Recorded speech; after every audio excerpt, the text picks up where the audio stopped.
My name is Sarah Mitchell, and I'm 30 years old. Last night, my family spent 2 hours telling me I was too poor to live in the building I own. They laughed at my Target clothes, mocked my career, and sent me apartment listings for $1,500 studios, assuming I was struggling. They called me a failure, a disappointment, blind to the truth I'd hidden for years. What they didn't know, I've been their landlord for 2 years. Every rent check, every complaint, every board meeting, they were living in my building, under my rules, while thinking they outranked me. Tomorrow, they'll learn the hard way. The Thursday night family dinner at my parents' apartment had become a monthly ritual I'd grown to dread. Not because of the food. Mom always made excellent lasagna, but because these gatherings had evolved into what my brother Marcus called intervention sessions about my life choices. Sarah, we need to talk about your living situation. Mom began setting down her wine glass with that particular expression she reserved for disappointing news. Your father and I have been discussing it and we're concerned. I cut another piece of lasagna,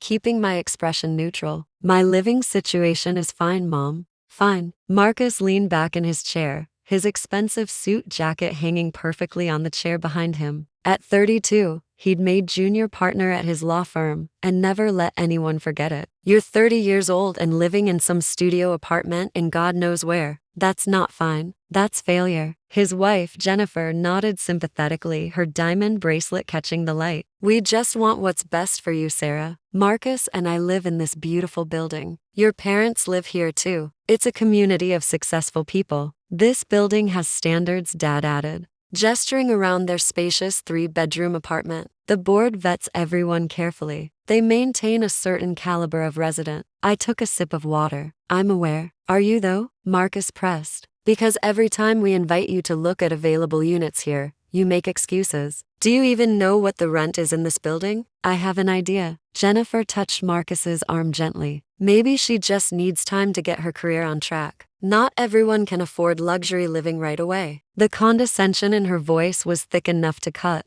I'd met Jennifer twice before she and Marcus got engaged. She'd been working retail then, perfectly pleasant. 6 months of dating my brother had transformed her into someone who said things like luxury living unironically. My career is on track, I said quietly. Really? Marcus pulled out his phone because I looked up that company you work for. Some vague property management consultant position. What does that even mean? Are you showing apartments, taking calls about broken toilets? I manage various properties and handle client relations. Dad sighed heavily. Sarah, there's no shame in struggling. Your mother and I didn't build our success overnight, but you need to be realistic about your limitations. Why limitations? Your income bracket? Mom clarified as if that was somehow better. This building requires proof of income at least 3 times the monthly rent. The cheapest 1-bedroom here is $4,000 a month. Can you honestly tell us you're making $12,000 a month in your little consulting job? I set down my fork carefully. I do all right. All right isn't enough for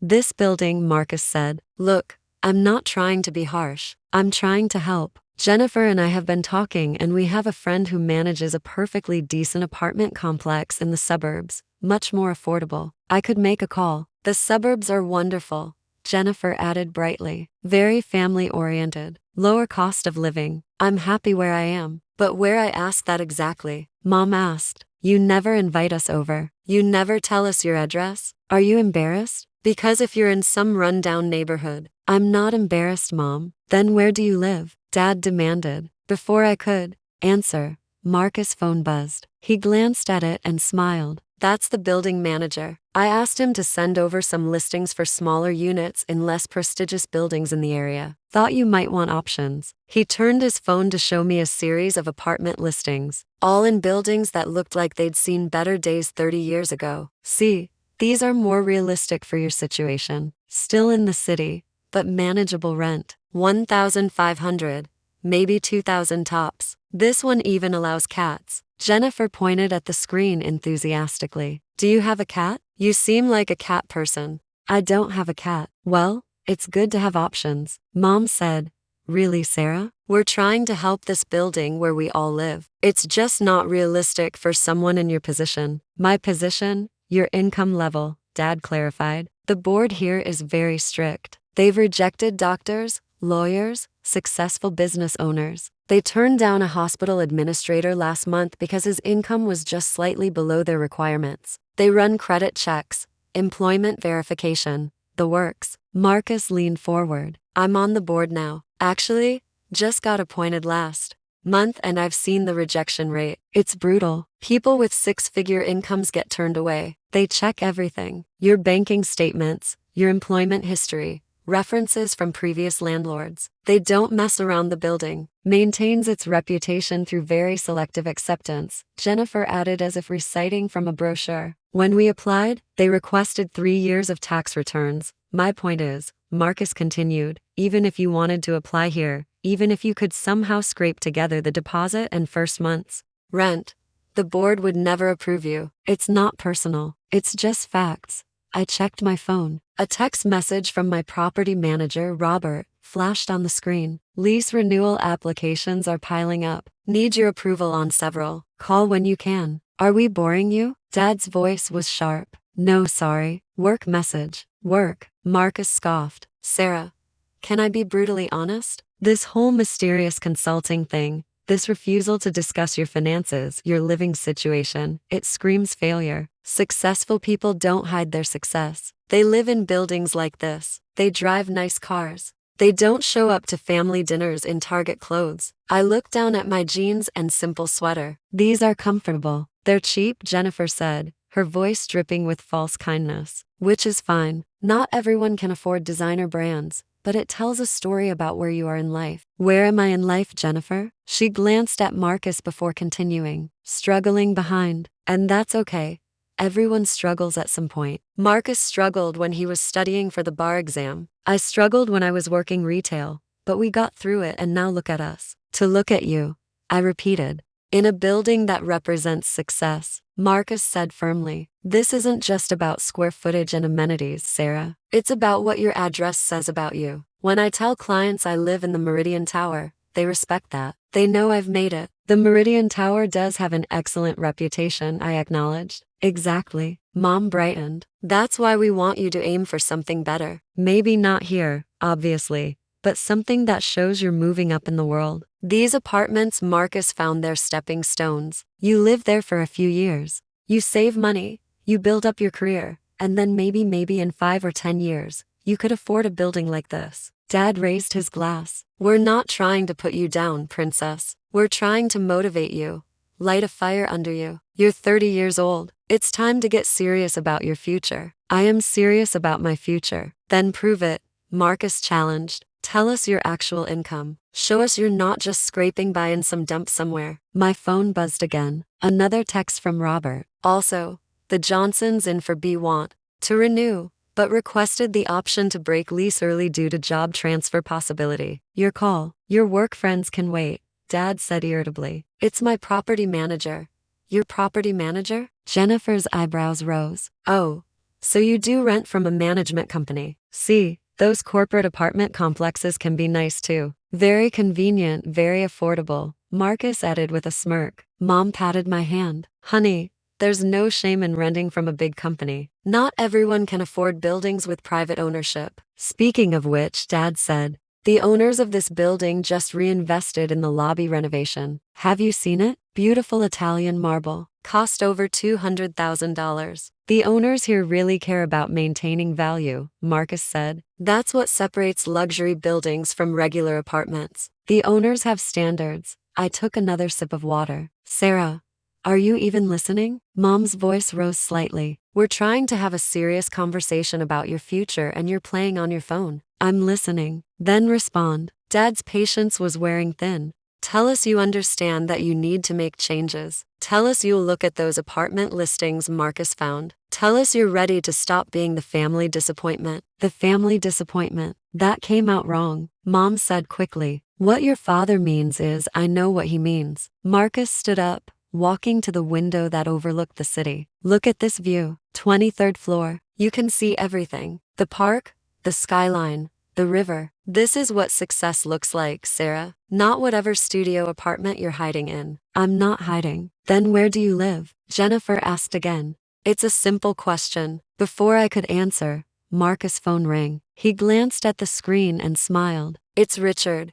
the building manager. Probably about those listings, he answered on speaker. Richard, did you send over those apartment options for my sister? Marcus, hi. Richard's voice sounded strained. I did send those over, but that's not why I'm calling. We need to discuss your lease renewal. My lease renewal? It's not up for another for months. I'm aware, but we've had some complications arise. Dad frowned. Complications? What kind of complications? I really should discuss this privately. We're all family here, Marcus said confidently. What's the issue? There was a long pause. The building owner has requested a meeting with you regarding your continued tenancy. The room went silent. The owner, Mom's voice was uncertain. We've been here for 3 years. Why would the owner want to meet with us and with me? Marcus added, I'm on the board. I've been a model tenant. It's not about your behavior as a tenant, Richard said carefully. It's about other matters. The owner specifically requested this meeting happen tomorrow morning, 9 o'clock a.m. in my office. This is ridiculous. Dad snapped.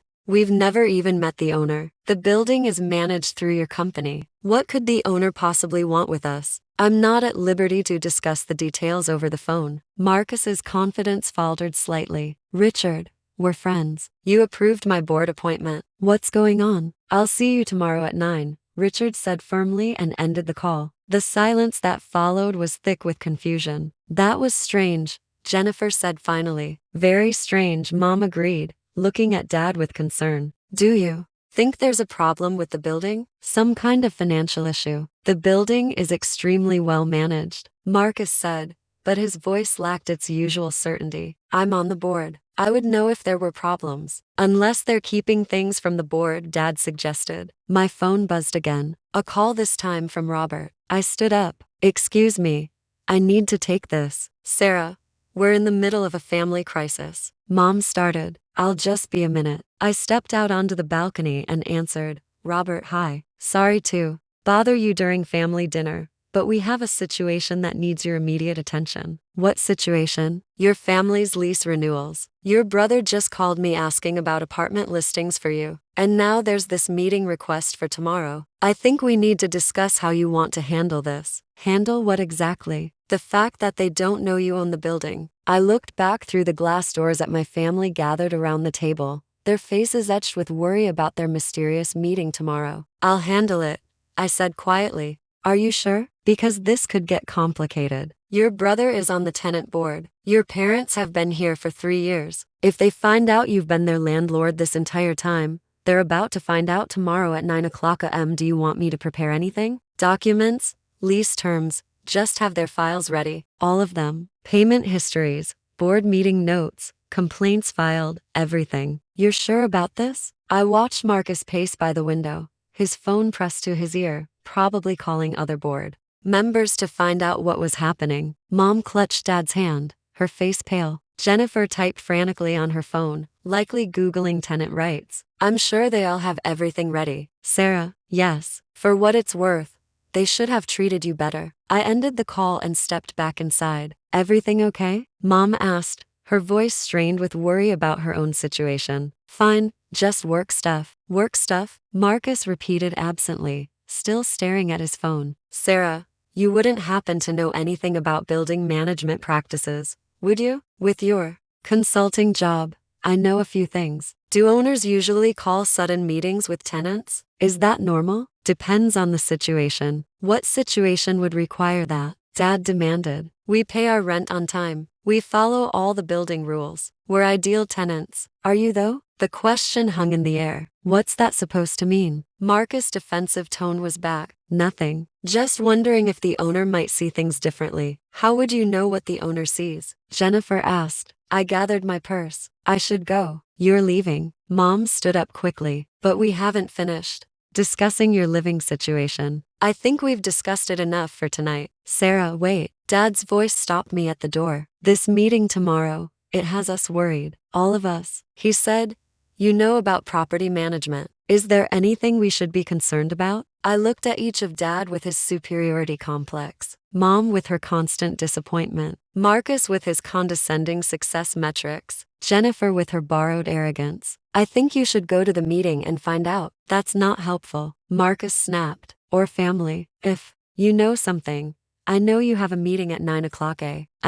Tomorrow? I suggest you don't be late. I left them standing there confused and worried and took the elevator down to the lobby with its brand new Italian marble that IED approved last year. The renovation had actually cost $240,000, not $200,000. But Dad had never been good with details. My phone rang as I crossed the lobby. Robert again. Change of plans, he said. Your brother just called me back demanding to know what the meeting is about. He's threatening to contact the owner directly. Let him try. He asked for the owner's contact information. And what did you tell him? That all owner communications go through me. But sir, he's getting aggressive. He mentioned being on the board, having connections possibly involving lawyers. Marcus always mentions lawyers. It's his security blanket. Should I tell him the owner will address all his questions tomorrow? Tell him the owner looks forward to meeting the entire family at 9 o'clock a.m. sharp. All of them. Your parents too. All of them. This is going to be intense. Robert,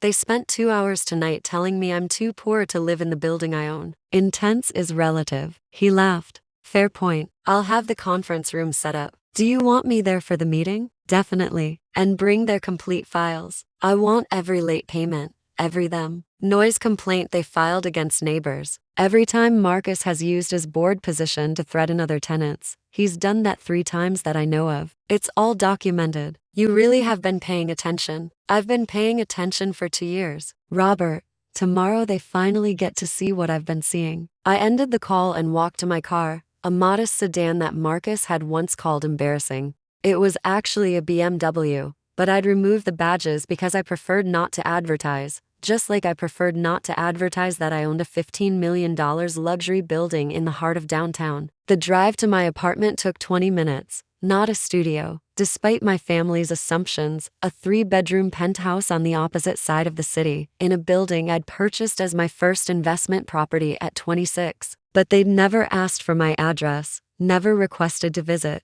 never shown enough interest in my life to discover the truth. That night, I reviewed the files Robert had sent over. My family's lease history made for interesting reading. Marcus had filed 11 complaints in 2 years. Noise violations against neighbors, parking disputes, demands for special board privileges. He'd used his board position to try to override building policies for times, claiming special circumstances that always happened to benefit him personally. Mom and Dad had been late on rent 3 times, always with elaborate excuses. They'd also requested special accommodation for their annual-to-month vacation property in Florida, wanting to sublease their apartment during that time, despite it being explicitly forbidden in their lease terms. Jennifer had tried to run an online boutique from their apartment, using the lobby for photos without permission until another tenant complained. The irony wasn't lost on me. They'd spent the evening questioning my financial stability while living in a building they could barely afford, breaking rules they thought didn't apply to them, assuming their status as my family somehow elevated their importance. Tomorrow would be educational. I arrived at the building at 8:30 the next morning. Robert was already in the conference room. Files spread across the table. They're here, he said. All 4 of them. They arrived at 8:45, demanded to be let up immediately. I made them wait in the lobby. How do they look? Nervous. Your brother keeps mentioning his law degree. Your father keeps asking if he needs his lawyer present. Your mother has called me 3 times asking what this is about. And Jennifer, quiet. I think she's the only one who realizes this might be serious. Let's find out if she's right. I took my seat at the head of the conference table directly in front of the floor-to-ceiling window that showcased the same city view Marcus had bragged about last night. Robert sat to my right, files at the ready. Send them up. 3 minutes later, my family entered the conference room. They stopped when they saw me. Sarah. Mom's confusion was evident. What are you doing here? Sitting in on the meeting. This is a private meeting with the owner, Marcus said sharply. You can't just please sit down. Robert gestured to the chairs across from me. They sat, slowly, their eyes moving between Robert, me, and the files on the table. Thank you for coming, Robert began. I'm Robert Chin, property manager for the Meridian Tower. I've managed this building for the past 5 years, working directly with the owner on all tenant relations and building operations. We know who you are, Dad interrupted. We want to know why we're here. What does the owner want and why is our daughter in this meeting? The owner requested her presence. Why would the owner request Sarah's presence? Jennifer asked quietly. Robert looked at me. I nodded. Because I am the owner, I said calmly. The silence that followed was absolute. Marcus laughed. That's ridiculous. Is it? Sarah, this isn't funny, Mom said. We're actually worried about our living situation. And you're making jokes. I'm not joking, Mom. Robert slid a document across the table. Building deed transferred to Sarah Mitchell 2 years and 3 months ago. Purchase price $14.7, current assessed value $18.2 million. Dad picked up the document with shaking hands. His face went pale as he read. This is impossible, Marcus said, but his voice had lost its certainty. Sarah doesn't have $15 million. She doesn't have $15,000. He's broke. She's a failure. She's your landlord, Robert interrupted. Has been since she purchased the building in January 2 years ago. Every rent check you've written, every time you've filed a complaint, every board meeting you've attended as a tenant representative, she's been the owner receiving those reports. But how? Jennifer whispered. How did I afford it? I asked. Or how did you not know both? Dad said hoarsely. I started buying and selling properties when I was 23, I explained. Small investments at first. A duplex, then a fourplex, then a small apartment building. I was good at it. Very good. By the time I was 26, I owned 6 properties generating significant passive income. By 28, I'd expanded to commercial real estate. The Meridian Tower was my 15th acquisition. 15 properties. Mom's voice was faint. 17 now. I purchased 2 more buildings last year. Marcus shook his head violently. No, this is impossible. We would have known. The board would have told me. The management company. The management company works for me. I said they report to me. The board is an advisory body that I allow to function because it's good for tenant relations. But ultimate authority rests with me. You've been lying to us, Dad accused. I've been living my life. You assumed I was poor because I don't wear designer clothes and drive a modest car. You never asked about my actual circumstances. You let us think you were struggling. Mom said, you wanted to think I was struggling. It fit your narrative better. Robert cleared his throat. Which brings us to the purpose of today's meeting. Sarah has some concerns about your continued tenancy. All 4 of them snapped to attention. Our tenant, Marcus's voice rose. You can't evict us. We have lease agreements. We have rights. You have lease agreements that expire in 4 months for you and 6 months for your parents, Robert confirmed. Sarah needs to decide whether to renew those leases. Of course, you'll renew them, Dad said, but he didn't sound confident. We're family. Are we? I asked quietly. The question hung in the air like smoke. What's that supposed to mean? Mom demanded. I nodded to Robert, who began pulling documents from the files. Marcus, you've filed 11 complaints in 2 years. 6 of them were against the family in for B, the Johnsons. Can you tell me why? They're noisy.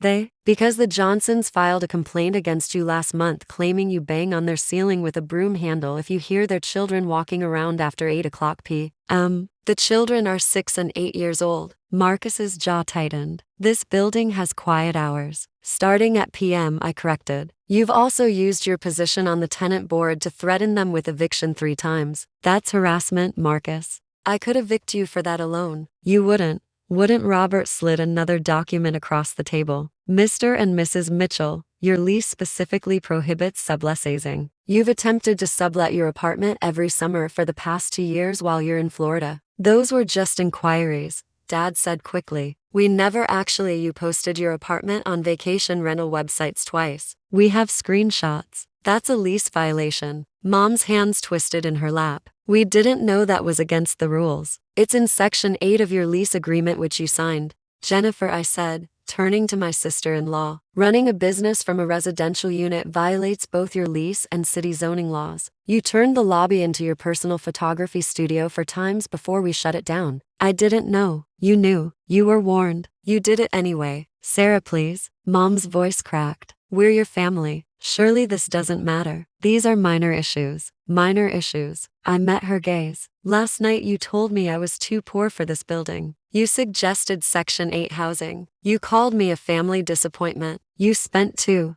hours explaining why I wasn't good enough to live here. And the entire time you were living in my building, breaking my rules, assuming your family connection would protect you from consequences. We didn't know, Dad said desperately. You didn't ask. 2 years and none of you ever asked where I lived, what I actually did for work, whether I was happy or successful. You just assumed I was failing because that's what you wanted to believe. Marcus stood up abruptly. Fine. You own the building. Congratulations. You've made your point. Can we go now? Sit down. Something in my voice made him sit. We're not done discussing your lease renewals. You have to renew them, Jennifer said, tears in her eyes. We can't afford to move. The security deposits alone. Should have thought of that before spending last night mocking my Target clothes and suggesting I was ain't good enough for this building. Sarah, honey, we didn't mean it like that, Mom pleaded. We were just concerned about you, trying to motivate you by calling me a failure, by laughing about my job, by sending apartment listings for $1,500 studios to your landlord. The reality of that hit them visibly. Oh God, Jennifer whispered. The listings were for buildings I don't own, thankfully. But yes, Marcus did send his landlord apartment listing suggesting she couldn't afford her own building. Robert pulled out another document. Sarah has asked me to present you with several options moving forward. Options? Dad asked weakly. Option 1. Your leases are not renewed. You vacate your apartments within the required notice period as stated in your current lease agreements. No penalties, but no renewals. Mom made a small sound of distress. Option 2. Your leases are renewed at current market rates. This building's rent is currently 15% below market value due to long-term tenant retention policies. New leases would reflect true market value. Approximately $3,500 more per month for Marcus and Jennifer's 2-bedroom and $4,200 more per month for your parents' 3-bedroom. That's insane, Marcus burst out. We can't afford that. Option 3, Robert continued calmly, is what Sarah is calling the family discount program. Your leases renew at current rates, no increase, but with additional terms. What terms? Dad asked. I leaned forward. You attend weekly family dinners. Here in my building, in my private penthouse apartment that you've never seen because you've never bothered to visit. You attend every time. No excuses. And we have honest conversations about respect, family dynamics, and the assumptions you've made about my life. That's manipulation, Marcus said. That's the offer. Take it or leave it. And if we choose option 1, Mom asked quietly, if we just move, then you move. I'll provide excellent landlord references despite the lease violations. You'll find other apartments. We'll probably see each other at holidays, exchange polite conversation, and continue pretending we're a functional family while maintaining careful distance. Or, Robert added, you could accept option 3, pay the same rent you're paying now, and maybe actually get to know the daughter and sister you've been dismissing as a failure for the past decade. The room fell silent except for the sound of traffic from the street below. How long do we have to decide? Dad finally asked. The rest of today. I need answers by PM. That's not enough time. It's more than enough time to decide whether you want to know your daughter or not. I stood up gathering my things. Robert will be available by 2. Phone if you have questions. The files in front of you detail all the lease violations we've documented. I suggest you read them carefully before making your decision. Sarah, wait. Mom stood, her face streaked with tears. I'm sorry. We're all sorry. We treated you terribly. We made horrible assumptions. We were cruel. Please can't we just talk about this at dinner next week? If you choose option 3, she nodded, unable to speak. Then I'll see you next week, assuming you choose to stay. I walked to the door, then paused. By the way, Marcus, you're no longer on the tenant board. I'm dissolving that position effective immediately. The board has become a way for certain tenants to leverage power they don't actually have. We'll be restructuring the entire system. You can't do that. I'm the owner. I can do whatever I want. I left them sitting there facing the reality that their family disappointment was actually their landlord, their employer in a sense, and the person they'd underestimated for years. My phone rang as I reached the lobby. Robert, there. Still in the conference room, he said. Your brother is pacing. Your father is reading the lease violations. Your mother is crying. Jennifer is just staring at the wall. Let me know what they decide. Sarah, for what it's worth, I think you handled that perfectly. Thanks, Robert. Also, the Johnsons in for B heard what happened. They want to send you a fruit basket. I smiled. Tell them a thank you card is fine. I spent the rest of the day handling other properties, returning calls, reviewing investment opportunities. At 4:30,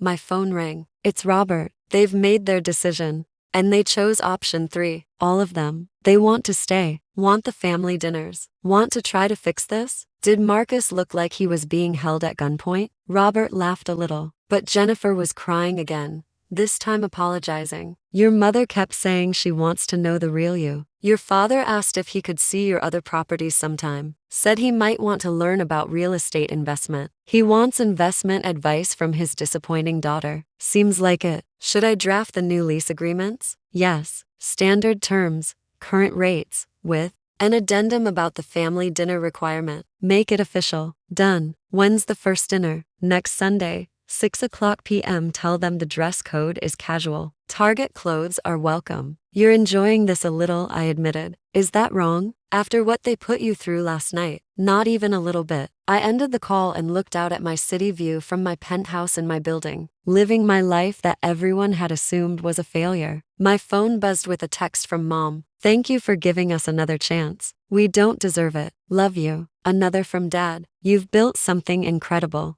I'm sorry it took me so long to see it. Jennifer. I'm so sorry, Sarah, for everything. See you Sunday. And finally, Marcus, I was wrong about everything. I'm sorry. Please let me make this right. I didn't respond immediately. They could wait. They'd made me wait for years to see my worth. They could wait a few hours to hear back from their landlord. Instead, I texted Robert, add one more term to the lease addendum. Family dinners will rotate to include visits to my other properties. Time they see the full scope of what they missed. His response was immediate. You're going to show them all 17 properties. Eventually, starting with the commercial building downtown, the one where Marcus Law Firm rents office space. Wait, Marcus Firm rents from me. As for 18 months, I'm their landlord there too. Does he know? He's about to find out at Sunday dinner. This is the gift that keeps on giving. Robert.